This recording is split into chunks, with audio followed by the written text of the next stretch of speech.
പാർക്കുകളിലൊക്കെ ഇതിന്റെ സാധ്യതയുണ്ടെന്ന് മനസ്സിലാക്കുന്നതിന് വേണ്ടിയിട്ടാണ് എത്തിയിട്ടുള്ളത്. മാഡത്തെയും ഹൃദ്യമായി ഈ വേദിയിലേക്ക് സ്വാഗതം ചെയ്യുകയാണ്. അതുപോലെ തന്നെ നമ്മുടെ ബഹുമാനപ്പെട്ട ജാസ്മിൻ മാഡം, ജില്ലാ പഞ്ചായത്ത് മെമ്പർ ഇവിടെ എത്തിയിട്ടുണ്ട്. മാഡത്തെയും നമ്മുടെ ഈ പരിപാടിയിലേക്ക് ഹൃദ്യമായി സ്വാഗതം ചെയ്യുകയാണ്.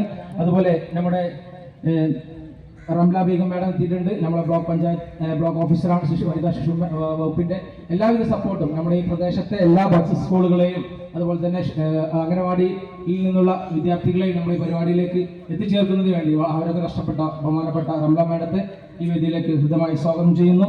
അതുപോലെ നമ്മുടെ ഇസാഫ് ഫൗണ്ടേഷന്റെ ഈ പ്രോഗ്രാമിന്റെ പ്ലാൻ ചെയ്ത് ബീച്ച് ഫോർ ഓൾ എന്ന ക്യാമ്പയിൻ സംസ്ഥാനത്തുടനീളം ഈ ജനങ്ങളിലേക്ക് എത്തിക്കുന്ന, ഭിന്നശേഷി സുഹൃത്തുക്കളിലേക്ക് എത്തിക്കുന്ന എല്ലാ സംസ്ഥാനത്തിന്റെ വിവിധ ബീച്ചുകളെ ഭിന്നശേഷി സൗഹൃദമാക്കുന്നതിന് വേണ്ടിയിട്ട് നമ്മുടെ ഇസാഫ് ഫൗണ്ടേഷന്റെ പ്രവർത്തനങ്ങളെയും ഭിന്നശേഷി ഗ്രൂപ്പുകളെയും ഒത്തൊരുമിച്ച് മുന്നേറുന്ന ബഹുമാനപ്പെട്ട നമ്മുടെ ജോർജ് എം സാറെ ഈ വേദിയിലേക്ക് ഹൃദ്യമായി സ്വാഗതം ചെയ്യുകയാണ്.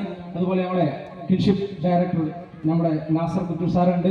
നമുക്കറിയാം ഇന്ന് സാറുടെ ആകർഷകമായിട്ടുള്ള പ്രവർത്തനങ്ങളുടെ ഭാഗമാണ്. എന്നറിയാം, പല മക്കളും 4 ചുമരുകൾക്കുള്ളിൽ ഒതുങ്ങിക്കൂടിയിരുന്നിരുന്ന സാഹചര്യത്തിൽ നിന്ന് അവരുടേതായ കഴിവുകൾ അവതരിപ്പിക്കാനും ഇതുപോലുള്ള ക്യാമ്പയിനുകളിലേക്കും വളരെ പ്രയാസപ്പെട്ട് എത്തിച്ചേർത്തിട്ട് അവർക്ക് വേണ്ടിയുള്ള അവസരങ്ങൾ ഒരുക്കുന്ന നമ്മുടെ കിൻഷിപ്പ് ഫൗണ്ടേഷൻ ഡയറക്ടർ ബഹുമാനപ്പെട്ട നാസർ കുറ്റൂർ സാറ് ഈ വേദിയിലേക്ക് സ്വാഗതം ചെയ്യുകയാണ്. അടുത്തതായി നമ്മുടെ AKWRFന്റെ നമുക്കറിയാം ഇന്ന് ഓൾ കേരള വീൽ ചെയർ തന്നെ നമ്മുടെ ഭിന്നശേഷി സുഹൃത്തുക്കളുടെയും പരിപാടിത്തിന് വേണ്ടി പ്രവർത്തിക്കുന്ന ബഹുമാനപ്പെട്ട മൻസൂർ സാർ പ്രവാസ് ഫൗണ്ടേഷന്റെ ഡയറക്ടറാണ്. അദ്ദേഹത്തെയും ഞാൻ ഈ വേദിയിലേക്ക് സ്വാഗതം ചെയ്യുകയാണ്. അതുപോലെ നമ്മുടെ സ്നേഹധീരം വളണ്ടിയർ വിങ്, നിങ്ങൾക്കറിയാം നിങ്ങൾക്ക് ഇവിടെ വന്നിട്ട് ഇവിടെ എത്തിച്ചേരാനും നിങ്ങൾക്ക് എന്തെല്ലാം ഒരു ഭിന്നശേഷി കുട്ടിയെ എങ്ങനെയെല്ലാം പെരുമാറണോ അല്ലെങ്കിൽ എങ്ങനെ ട്രീറ്റ് ചെയ്യണോ അതിന് ഏറ്റവും എക്സ്പെർട്ട് ആയിട്ടുള്ള പ്രൊഫഷണൽ ആയിട്ട് ചെയ്യാൻ കഴിയുന്ന ഒരു സംഘം നമ്മുടെ ഇന്ന് മലപ്പുറം ജില്ലയിലുണ്ട്. ആ സംഘമാണ് ഇന്ന് ഇവിടെ ഇതിന്റെ എല്ലാവിധ പ്രവർത്തനങ്ങളെയും നമ്മളെ വളണ്ടിയറിംഗ് ആയി പ്രവർത്തിക്കുന്നത്. അവരെ അതിന് നേതൃത്വം വഹിക്കുന്ന ബഹുമാനപ്പെട്ട ചെയർമാൻ സുധീഷ് നായത്തിനെ ഹാർദമായി ഈ വേദിയിലേക്ക് സ്വാഗതം ചെയ്യുന്നു. എല്ലാത്തിലും ഉപരി ഇസാഫ് ഫൗണ്ടേഷന്റെ ഇന്ന് നമുക്കറിയാം 1993 കേരളത്തിൽ ഉടനീളം തുടങ്ങിയിട്ടുള്ള സന്നദ്ധ പ്രവർത്തനങ്ങൾ വിവിധങ്ങളായിട്ടുള്ള പ്രൊജക്റ്റുകളിലൂടെ കേരളത്തിന് പുറത്തേക്കും ഈ സാമൂഹ്യ സന്നദ്ധ പ്രവർത്തനങ്ങൾ ഇസാഫ് പ്രതിസന്ധി അനുഭവിക്കുന്ന സമൂഹത്തിന്റെയും പ്രതിസന്ധികളെ കൈകാര്യം ചെയ്യാൻ രീതിയിൽ ഈ പ്രൊജക്ടിനെ ഡിസൈൻ ചെയ്ത നമ്മുടെ ഈ പ്രവർത്തനം മുന്നോട്ട് കൊണ്ടുപോകുന്ന നമ്മുടെ ബഹുമാനപ്പെട്ട ഇസാഫ് ഫൗണ്ടേഷന്റെ അസിസ്റ്റന്റ് ഡയറക്ടർ ബഹുമാനപ്പെട്ട സജി ഐസക് സാർ ഇവിടെ എത്തിയിട്ടുണ്ട്. അദ്ദേഹം തൃശ്ശൂരിൽ നിന്ന് 2 പേര് വരുന്നത്. അവരെയും ഈ പ്രോഗ്രാമിൽ കൃത്യമായി സ്വാഗതം ചെയ്തുകൊണ്ട് ഈ പരിപാടിയുടെ അധ്യക്ഷ പ്രസംഗം നിർവഹിക്കുന്നതിന് വേണ്ടിയിട്ട് ബഹുമാനപ്പെട്ട സജി ഐസക് സാറെ ജില്ലാ ടൂറിസം മലപ്പുറം ജില്ലാ പഞ്ചായത്തിനോടും ചേർന്ന് ഇന്ന് ഈ സംഘടിപ്പിച്ചിരിക്കുന്ന ബീച്ച് ഫോർ ഓൾ ക്യാമ്പയിൻ്റെ ഉദ്ഘാടകയായി നമ്മോടൊപ്പം സംബന്ധിക്കുന്ന മലപ്പുറം ജില്ലാ പഞ്ചായത്തിൻ്റെ പ്രിയങ്കരിയായ പ്രസിഡന്റ് ശ്രീ MK റഫീഖ അവർ,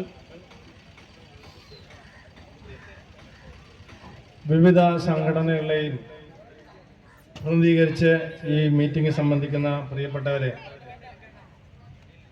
സമയത്തിൻ്റെ ദൗർലഭ്യം കൊണ്ട് എല്ലാവരുടെയും പേര് പറയാനായിട്ട് ഞാൻ ശ്രമിക്കുന്നില്ല. സ്വാഗത പ്രസംഗത്തിൽ പ്രിയപ്പെട്ട Majeed beach for all campaign എന്താണ്,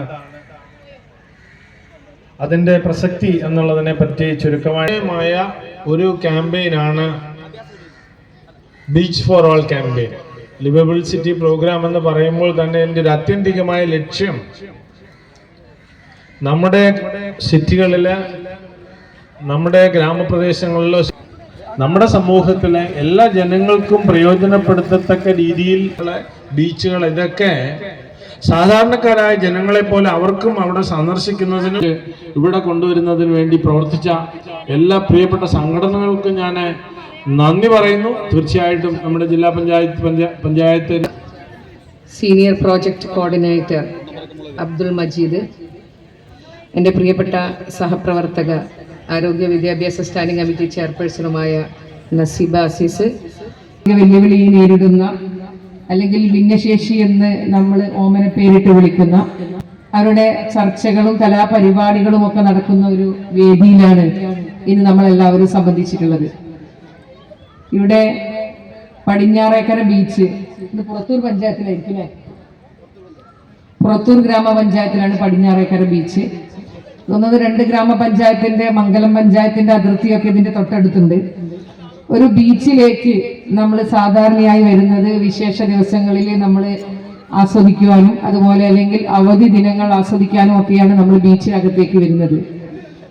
സാധാരണ നമ്മളെ പോലുള്ള ആളുകളൊക്കെ ഇത് വളരെ നല്ല രീതിയിൽ ബീച്ചിന്റെ പ്രകൃതി ആയിരുന്നാലും അല്ലെങ്കിൽ മറ്റു വിനോദസഞ്ചാര കേന്ദ്രങ്ങളിലൊക്കെ പോയി ആ പ്രകൃതിയൊക്കെ ആസ്വദിച്ച് വരുന്ന ആളുകളാണ് നമ്മളൊക്കെ.